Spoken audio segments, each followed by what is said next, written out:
From the beautiful campus of Casper College, it's the T-Birds Coaches Show, bringing you game breakdowns, expert analysis, and exclusive interviews. Here's your host, Tom Myler. Hello, T-Bird fans, and welcome to, a treat of an episode here with our Casper College Coaches Show.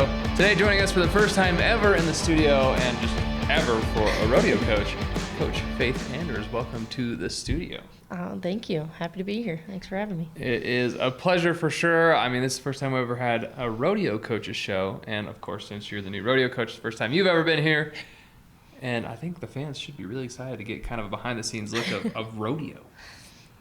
Yeah, I mean, Casper has a strong history of rodeo just in the community. We host the college national finals. We have 2 pro rodeos through the season here. High school rodeos, college rodeos, we have a lot of rodeo people in this community, and so I'm glad to be here and part of it. Well, we're glad to have you here, and I tell you what, you couldn't have said it better. I mean, the rodeo community is tight-knit, and man, they talk, they let everyone know what is going on, and it is fun to see because if something happens, everyone knows about it. Everyone. So it's really cool. Well, with this, hopefully we'll kind of let our fans know, because I'm not sure if all of our fans know exactly what goes on with rodeo. I know for me, I kind of know the basics of rodeo, so we'll hopefully while picking your brain, we'll kind of get a deeper inside look of, oh, so that's why they do that, or well, that's why we need to do this, or think about it in a different way. So we'll do our best here to hopefully give our fans a little treat. What do you say? Absolutely. Love it. So we'll start off with, you actually have already had your first rodeo of the season, I guess the fall season. You were in Chadron State, and men took, I think, 7th place overall. Women were 6th, I want to say, roughly. Yep. Somewhere in there. Well, tell us overall your thoughts. How did you feel like it went? Did you have any favorite moments? Let's get into it. Yeah, I'm proud of our kids, and it might not have shown up on the results page. Right. We only had 2 student athletes in the points. Okay. They only give points down to 6th in each. So you think about that in the long round. So it's a long round and a short round at every rodeo. And so in the long round of the breakaway rope, and there's 101 girls that compete. Whoa. And only 6 of those get points. So it's only a few ropers. Yeah, and so there was other girls that I thought made great runs and did good things. They just didn't show up on them. We did have 2 of our girls that made it back to the short round, which is the top 10 out of those 101. Kenna Stratton was 10th, and then Jaden Mathis was 1st. So she was the one that was in the points. And then Jaden also got points in the short round and the average, and so she ended up 4th overall for the rodeo.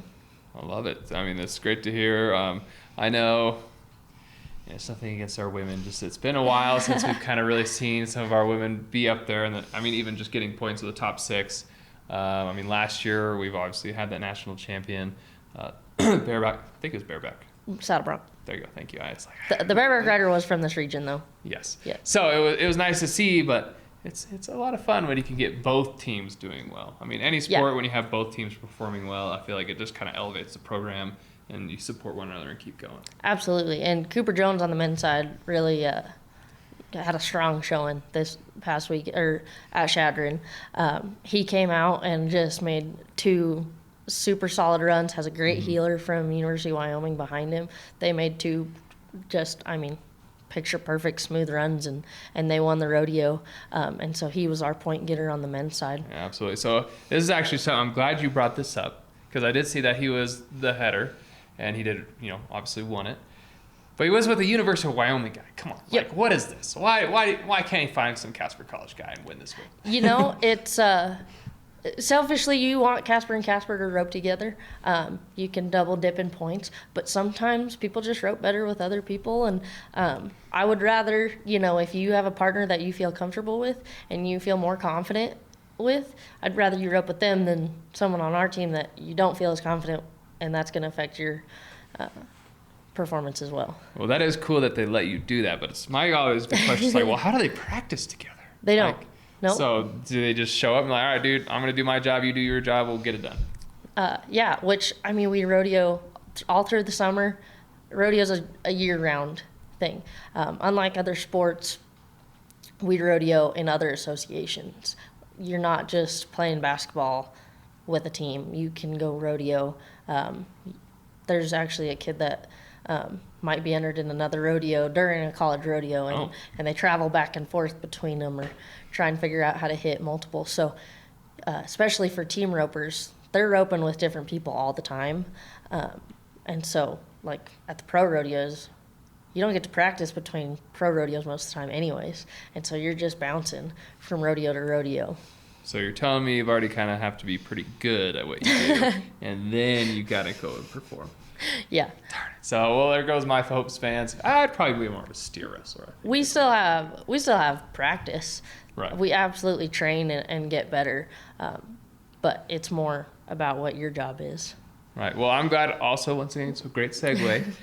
With practice and being the head coach, so you're over the men's and women's team. I know you've got a couple of assistants, but you've got, how many total events are there? There's 9 events. So 9 total events. So are you expected then to be like, hey, like saddle bronc riders, like, hey, if you do this a little bit better, you're going to do great, or if you do this a little bit better, or do you have specific events that you coach and then let your assistants take over others? How does that work in practice? I have amazing assistants. Jason and Chris are phenomenal. They know their events well. Jason focuses more on the timed event side. Chris is more on the rough stock side. But I'm also super grateful for my background that I have a little bit of knowledge in all the events. My dad was a bareback rider. The last school I coached at is very knowledgeable in the rough stock events. And so I got to learn a lot about that. And so I do have knowledge and can tell the bull riders, the horse riders, and the rough stock side, hey, we need to do this, that, and the other. And they've been super receptive and respectful and coachable. We have a great team. Same on the timed event side. You know, if Jason says something about the team roping, I'm going to say, yeah, you need to listen to him. Right. And same with Chris on the rough stock side. But like I said, I've got knowledge in all the events, so I feel confident coaching all the events. But the women's side obviously is where I competed, the goat tying, breakaway roping, barrel racing. If I recall, you were at Casper College, is that correct? Nope. I went to University of Wyoming. That's all right. We still like you. Yeah. Well, we won't hold that over you at all, but, you know. No, I love Wyoming. Or at least Wyoming. We'll take that. So, I mean, yeah, it's University of Wyoming, Casper College. We get it. It's cool. But we're glad that you've, repented, I guess, if you want to say, and you're like, hey, Casper College is cooler. You can come hang out with us. Red's my favorite color, so yes. Yellow's my least favorite color. We will absolutely count that and take it. So, different dynamic, because, I mean, you think about other sports, right? Like, yes, there's different skills, there's different positions, so you kind of have to, but, I mean, these are completely different events that you're talking about. So each thing is different. I mean, even pre-show here, we were talking a little bit about just, riding a horse, right? You got to be a little bit more gentle on the nose, right? The mouth. The mouth, there you go. Where the bit is. Where the bit. Duh. And so it's just those little things, right? And so I guess your coaching style, philosophy, what would you say you like to focus on, or how do you approach these different events? It's not so much the different events that I approach separately. It's more the individuals and coaching the individual and how they need to be approached and what their focus needs to be and how can I help them develop. It's all about them. They're the ones competing. And also I want them to be self-sufficient. Like we were talking earlier, they're going to go rodeo and they're going to go compete outside of college rodeo. I'm not going to be there every time. I want them to be successful not only at the college rodeos but past college rodeo. They're going to wear our name at the college rodeos on our vest, but our name's going to be with them once they graduate and are passed anyways. Just like James Perrin has graduated, but he's our national champion for Casper College. So when he's pro rodeo, they're going to say, hey, he won a nation for Casper College. And so I want them to be successful past that as well. And that's working on the mental game, horsemanship, all sorts of things. We brought in Donnie Taylor, who's a mental coach, who's amazing, and getting to integrate those kind of ideas. And well, that just sounds awesome. So then once again, great segue into it. So we've talked a little bit about this past weekend. So Show and Promise, I mean, it's the first one. You're not going to win the region title or even get the automatic bid to nationals in the first rodeo. We get it. I mean, even every other sport, you have that first couple. So going into this weekend, you're going to Central Wyoming or Riverton.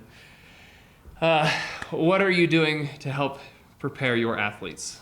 Like, what is it that they need to do? It's like, hey, you saw last week, this is what you got to work on. Go into this weekend. One thing I love about the college rodeo is that every rodeo is worth the same amount of points. Everyone thinks Laramie's the regional finals. It's usually the last rodeo in the spring. And that's where you're going to solidify your teams and your individual qualifications to college finals, all-arounds, and things like that. But it's worth the same amount of points as Chadron. And so we're going to attack all of them the same. Now, we learned some things at Chadron that we need to work on. We need to adjust, things that we could do better. But we also saw some of our strengths and what we did really well there. And so we're going to use that to build into Riverton. And like I said, our focus is the same. It's one rodeo at a time. They're all worth the same amount of points. We just learned from the last one and how to adjust to the next. So what would you say right now some of those strengths are that you've seen? I think our kids are well prepared. They know how to watch the starts. I thought we scored really well in Chadron as a team. We were getting out, seeing good starts. I thought we were taking good shots. We just needed to be a little sharper on our shots. And so that's what we've been working on this week. I love it. I mean, it's also, granted, any athletic event, there's varying variables, right? But with rodeos, I feel like the horses, the livestock, it's all different every time, right? Yep. And so it's like, how do you prepare for that when you're like, okay, well, I had, Sandy Bob, the horse, whatever it might have been this week, but now I've got backbreaker this week. Like, what am I supposed to do?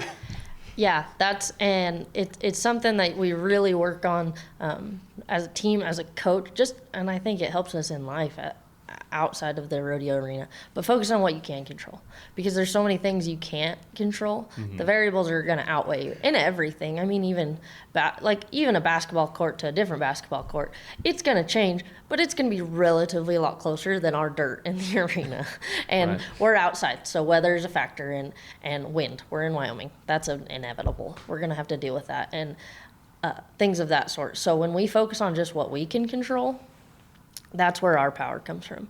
We don't let the things we can't control affect us. That's where consistency comes in.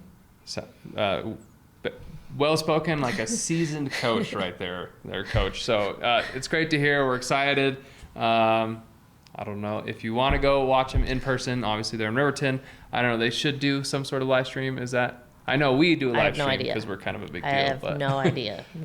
I rodeoed in this region, but I never really paid attention to those that's things. all the behind the scenes stuff. But I was worried about competing. But I guess if I find out there's a live stream, I'll let you guys know. Yeah, because we'd love to know. And then obviously on our game day emails, we could send that out, let people know, and they can watch. Because like you said, we got a great community of rodeo people here, great cowboys. We love it.